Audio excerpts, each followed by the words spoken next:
এই ভিডিওটি হলো ক্যালকুলাস বা কলনবিদ্যার এমসিকিউ সেট 2।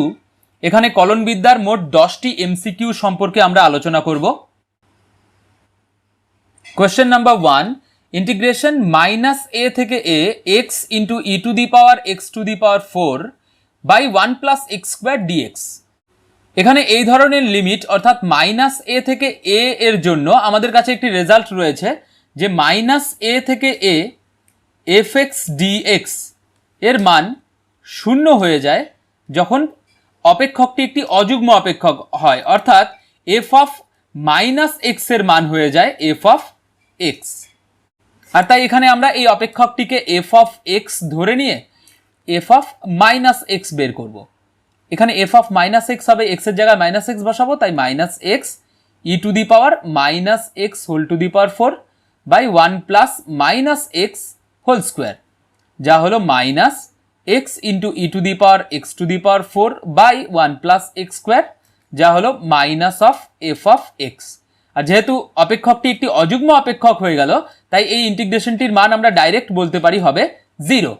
আর তাই কারেক্ট আনসার হলো অপশন এ।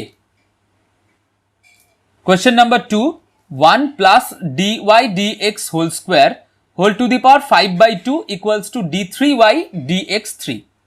এখানে এই অবকল সমীকরণটির ক্রম ও মাত্রা নির্ণয় করতে হবে। যেহেতু এখানে highest order derivative third order রয়েছে, তাই অবশ্যই এর ক্রম হবে 3। কিন্তু মনে রাখবে, এর মাত্রা নির্ণয় করার জন্য আমাদের সবার প্রথমে এর দুদিকেই এই পাওয়ারগুলিকে অখণ্ড সংখ্যায় প্রকাশ করতে হবে। এখানে যেমন d3y dx3 এর পাওয়ার রয়েছে 1, অর্থাৎ অখণ্ড সংখ্যা রয়েছে, কিন্তু বাম পক্ষের পাওয়ার রয়েছে 5/2, যা একটি অখণ্ড সংখ্যা নয়। আর তাই প্রথমে আমাদের পাওয়ারগুলিকে অখণ্ড সংখ্যায় পরিণত করতে হবে। আর ঠিক সেই কারণেই আমরা দুদিকেই বর্গ নিয়ে নিচ্ছি। দুদিকে বর্গ নিলাম, কারণ বর্গ নিলে এখানে 2 আর 2 কেটে গিয়ে আমরা একটি অখণ্ড সংখ্যা 5 পাবো, আর এই পাশে অবশ্যই একটি অখণ্ড সংখ্যা থাকবে 2। এবার হাইয়েস্ট অর্ডার ডেরিভেটিভ হচ্ছে এই থার্ড অর্ডার ডেরিভেটিভটা, আর এই থার্ড অর্ডার ডেরিভেটিভের হাইয়েস্ট পাওয়ারই হলো মাত্রা। এবার থার্ড অর্ডার ডেরিভেটিভের একটি মাত্র পাওয়ার রয়েছে, যা হলো 2, আর তাই এর মাত্রা হবে 2। আর তাই সঠিক উত্তর হলো ক্রম ও মাত্রা হবে 3,2, যা হলো option B. Question number 3, sin y equals to half into root over 1 plus x plus root over 1 minus x হলে dy dx এর মান নিচের অপশনগুলির মধ্যে কোনটি হবে? এখানে তোমরা ডাইরেক্ট ডেরিভেটিভ করেও dy dx নির্ণয় করতে পারো, কিন্তু যেহেতু এখানে বর্গমূলের ভেতরে দুটি পদ রয়েছে, তাই প্রথমে আমরা এটিকে সিম্পলিফাই করে তারপর ডেরিভেটিভ করব। আর তাই এটাকে সিম্পলিফাই করার জন্য আমরা x কে ধরে নিচ্ছি cos 2 থিটা। এবার x যদি cos 2 থিটা হয়, তাহলে রুট ওভার 1 প্লাস এক্স হয়ে যাবে root over 1 plus cos 2 theta, যা হলো 2 cos স্কোয়ার থিটা, আর যাকে আমরা লিখতে পারি √2 ইন্টু cos থিটা। আবার একই রকম ভাবে রুট ওভার 1 মাইনাস এক্স হয়ে যাবে root over 2 sine square theta, যা হলো √2 ইন্টু সাইন থিটা। এবার এই পুরো সাবস্টিটিউশনটিকে আমরা যদি এখানে ব্যবহার করে দিই, আমরা পাবো সাইন ওয়াই এর মান হবে হাফ, প্রথমটির মান √2 cos থিটা প্লাস পরেরটির মান √2 সাইন থিটা। এবার যদি হাফ দিয়ে আমরা গুণ করে দিই, আমরা পাবো 1/√2 cos theta plus 1/√2 sine theta. এবার যদি আমরা 1/√2 এর জায়গায় সাইন π/4 লিখে দিই, কারণ আমরা জানি সাইন 45 ডিগ্রির মান 1/√2, তাহলে আমরা পাবো sine π/4 into cos theta plus এই 1/√2 এর জায়গায় আমরা লিখবো cos π/4 ইন্টু সাইন থিটা। তাহলে আমরা পেয়ে যাচ্ছি sine a cos b plus cos a sine b, যাকে আমরা লিখতে পারি সাইন a প্লাস b, অর্থাৎ সাইন π/4 প্লাস থিটা। আর দুদিকে কম্পেয়ার করলে এবার আমরা পেয়ে যাচ্ছি সুতরাং y সমান সমান π/4 প্লাস থিটা। এবার আমরা জানি x এর মান হচ্ছে cos 2 থিটা, তাহলে এখান থেকে আমরা লিখতে পারি 2 থিটা হচ্ছে cos ইনভার্স x, আর তাই থিটা এর মান হবে হাফ cos ইনভার্স x। এবার এই থিটার মান যদি আমরা এখানে বসিয়ে দিই, তাহলে আমরা পাবো π/4 plus half cos inverse x। এবার যদি এখানে আমরা উভয় পক্ষকে এক্স এর সাপেক্ষে ডেরিভেটিভ করি তাহলে আমরা পাবো ওয়াই এর ডেরিভেটিভ যা হলো d y dx equals to π/4 এর ডেরিভেটিভ হবে 0 প্লাস হাফ একটি কনস্ট্যান্ট তাই হাফ থাকবে ইন্টু কস ইনভার্স এক্স এর ডেরিভেটিভ হলো -1/√1 - x², যাকে সিম্পলিফাই করলে পাবো আমরা -1/2 ইন্টু √1 - x², অর্থাৎ কারেক্ট আনসার হবে option A. Question number 4, integration 0 থেকে pi mod of cos x dx এর মান এই অপশনগুলির মধ্যে কোনটি হবে? এখানে 0 থেকে পাই বলেছে, আমরা জানি 0 থেকে পাই অর্থাৎ প্রথম পাদ এবং দ্বিতীয় পাদ, আর তাই আমরা ইন্টিগ্রেশনটিকে দুটি অংশে ভাগ করে নেব আর আমরা লিখব ইন্টিগ্রেশন 0 থেকে π/2 mod of cos x dx আর π/2 থেকে pi mod of cos x dx।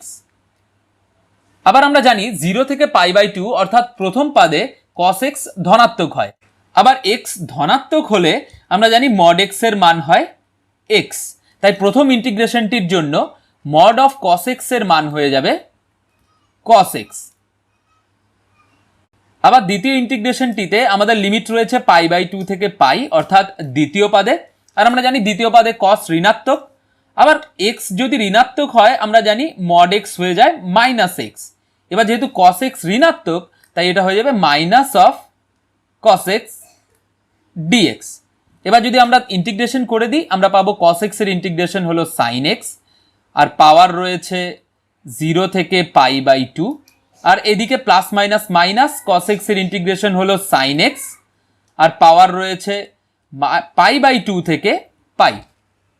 এবার যদি আপার লিমিট আর তারপর লোয়ার লিমিট বসিয়ে দিই আমরা, sin π/2 এর মান হলো 1 মাইনাস sin 0 যা হলো 0 মাইনাস sin পাই যা হলো 0 মাইনাস sin π/2 যা হলো 1, অর্থাৎ আমরা পেলাম 1 প্লাস 1 যা হলো 2, আর তাই কারেক্ট আনসার হবে option C. Question number 5, y equals to 1 plus x e to the power y হলে dy dx এর মান কি হবে? এখানে আমরা যদি ডাইরেক্ট ডেরিভেটিভ করে দিই তাহলে আমরা পাবো dy dx ইকুয়ালস টু 1 এর ডেরিভেটিভ হবে 0 plus x into e to the power y এর ডেরিভেটিভ যদি আমরা ইউভি ফর্মুলাতে করি তাহলে x কে রেখে e to the power y এর ডেরিভেটিভ যা হলো ই to the power y into dy dx plus e to the power y কে রেখে x এর ডেরিভেটিভ যা হলো 1। এবার যদি আমরা dy dx কে একদিকে নিয়ে কমন নিয়ে নিই তাহলে আমরা পাচ্ছি 1 minus x into e to the power y equals to e to the power y, আর তাই dy dx এর মান হলো ই to the power y by 1 minus x into e to the power y। এখানে dy dx এর মান option A B এবং C এর সাথে মিলছে না, কিন্তু আমরা এখানে x ই টু দি পাওয়ার y এর মান এখান থেকে বের করে বসিয়ে দিতে পারি। এখানে x into e to the power y এর মান রয়েছে y মাইনাস 1, তাই এটা যদি আমরা বসিয়ে দিই আমরা পাবো উপরে ই টু দি পাওয়ার y নিচে 1 মাইনাস রয়েছে y মাইনাস 1, অর্থাৎ এর মান হলো ই to the power y by 2 minus y, অর্থাৎ সঠিক উত্তর হলো option B. Question number 6, log x এর সাপেক্ষে x² এর অন্তর্কলজ এর মধ্যে কোনটি হবে? এরকমই যদি আমাদের কোনো অপেক্ষকের সাপেক্ষে অন্য একটি অপেক্ষকের অন্তর্কলজ নির্ণয় করতে বলা হয় তাহলে প্রথম অপেক্ষকটিকে u এবং পরের অপেক্ষকটিকে আমরা v ধরে নিতে পারি। এবার u এর মান যেহেতু log x তাই u কে x এর সাপেক্ষে ডেরিভেটিভ করে দিলে আমরা পাবো du dx সমান সমান 1 বাই x, আবার v কে x এর সাপেক্ষে ডেরিভেটিভ করলে আমরা পাবো dv dx সমান সমান x স্কোয়ার এর ডেরিভেটিভ যা হলো 2x। এবার আমাদেরকে log x এর সাপেক্ষে x স্কোয়ার এর অন্তর্কলজ নির্ণয় করতে বলা হয়েছে, অর্থাৎ u এর সাপেক্ষে v এর অন্তর্কলজ। u এর সাপেক্ষে v এর অন্তর্কলজ হলো dv du, যাকে আমরা লিখতে পারি dv dx by du dx। এই দুটোর মান যদি আমরা বসিয়ে দিই আমরা পাবো 2x বাই 1 বাই x, যার মান হবে 2x স্কোয়ার, আর তাই কারেক্ট আনসার হবে অপশন এ। কোয়েশ্চেন নাম্বার 7, যদি ইন্টিগ্রেশন a থেকে b fx dx সমান সমান ইন্টিগ্রেশন সেম লিমিট a থেকে b phi x dx হয় তবে fx এবং phi x এর মধ্যে নিচের কোন সম্পর্কটি সত্য হবে? আসলে ডেফিনিট ইন্টিগ্রালের ক্ষেত্রে সেম লিমিটে যদি দুটো ফাংশনের মান সেম হয় তবে এই ফাংশন দুটোর মধ্যে কোনো সম্পর্ক নাও থাকতে পারে, আর তাই উত্তর অবশ্যই অপশন ডি হবে। কিন্তু এই যুক্তিটিকে ভালো করে বুঝে নেওয়ার জন্য আমরা একটি উদাহরণ দিয়ে ব্যাপারটি বুঝে নেব। যেমন আমি এখানে ধরে নিচ্ছি f of x equals to 2x এবং phi x equals to 3x square, আর এখানে এ এবং বি এর মান আমি ধরে নিচ্ছি যথাক্রমে 0 এবং 1। এখানে যদি প্রথমে আমরা লেফট হ্যান্ড সাইডের মান বের করি তাহলে আমরা পাবো ইন্টিগ্রেশন 0 থেকে 1 2x dx, যা হলো এক্স স্কোয়ার 0 থেকে 1, যার মান হবে 1 স্কোয়ার মাইনাস 0 অর্থাৎ 1। আবার রাইট হ্যান্ড সাইডের মান হবে ইন্টিগ্রেশন 0 থেকে 1 3x স্কোয়ার dx, যা হবে এক্স কিউব লিমিট 0 থেকে 1, যা হবে 1 কিউব মাইনাস 0, যা হলো 1। আর তাই left hand side right hand side equal হলো, কিন্তু এখানে এফ এক্স এবং ফাই এক্স এর মধ্যে এ বি বা সি এর মতো কোনো সম্পর্কই সিদ্ধ হলো না, তাই অবশ্যই আমাদের আনসার হবে option D. Question number 8, limit x tends to 2 e to the power log x minus 2 by e to the power x minus 2 minus 1 এর মান এই অপশনগুলির মধ্যে কোনটি হবে? আমরা জানি e to the power log of কোনো যদি ফাংশন এফ অফ এক্স হয় তাহলে তার মান হয় এফ অফ এক্স, আর তাই এখানে আমরা e to the power log x এর জায়গায় লিখতে পারি এফ অফ এক্স অর্থাৎ x minus 2 by e to the power x minus 2 minus 1। এখানে যেহেতু দু জায়গাতে এক্স মাইনাস 2 রয়েছে তাই আমরা এক্স মাইনাস 2কে আরেকটি নতুন ভ্যারিয়েবল ওয়াই ধরে নিচ্ছি। এখানে এক্স টেন্স টু 2 ছিল, তাই অবশ্যই y টেন্স টু x এর জায়গায় 2 বসিয়ে দাও, 2 মাইনাস 2 অর্থাৎ 0, তাই y টেন্স টু হবে 0। তাই লিমিটটি y এ পরিণত হয়ে যাবে, আর লিমিটটি হবে y tends to 0 y by e to the power y minus 1, যাকে আমরা লিখতে পারি limit y tends to 0 1 by e to the power y minus 1 by y, আর লিমিট নিচে চলে গিয়ে আমরা লিখতে পারি 1 by limit y tends to 0 e to the power y minus 1 by y, যার মান তোমরা জানো 1, আর তাই এর মান হবে 1 বাই 1 অর্থাৎ 1, আর তাই কারেক্ট আনসার হলো option A. Question number 9, F of x equals two mod of x plus mod of x minus 1 হলে F x x equals to 0 এবং 1 এর মধ্যে কোন বিন্দুতে সন্তত এবং কোন বিন্দুতে অসন্তত হবে আমাদের সেটাই নির্ণয় করতে হবে। এখানে কোনো রকমের কোনো ক্যালকুলেশন ছাড়াই একটি রেজাল্টের মাধ্যমে আমরা উত্তর বের করে ফেলতে পারি। যেমন মনে রাখবে মডিউলাস অফ এক্স মাইনাস এ এর টার্নিং পয়েন্ট হচ্ছে এক্স ইকুয়ালস টু এ, অর্থাৎ ক্রিটিক্যাল পয়েন্ট হলো এক্স ইকুয়ালস টু এ, আর এর গ্রাফ হয় ইউজুয়ালি হয় সোজা ভি এর মতো দেখতে, আর না হলে এটা হবে উল্টো ভি এর মতো দেখতে, যেখানে এই টার্নিং পয়েন্ট দুটো হলো এক্স ইকুয়ালস টু এ। যেমনটা তোমরা দেখতে পাচ্ছ এই কার্ভ সবসময় সন্তত হয়, অর্থাৎ এটা x equals to A, x less than A এবং এক্স গ্রেটার দেন এ তিন ক্ষেত্রেই সন্তত হবে, আর তাই এই অপেক্ষকটি এক্স ইকুয়ালস টু 0তেও সন্তত, এক্স ইকুয়ালস টু 1এও সন্তত। মোট কথা মডিউলাস ফাংশন যে কোনো বাস্তব সংখ্যাতেই সন্তত হয়, আর তাই আমাদের উত্তর হবে option A, x equals to 0 এবং এক্স ইকুয়ালস টু 1 বিন্দুতে সন্তত।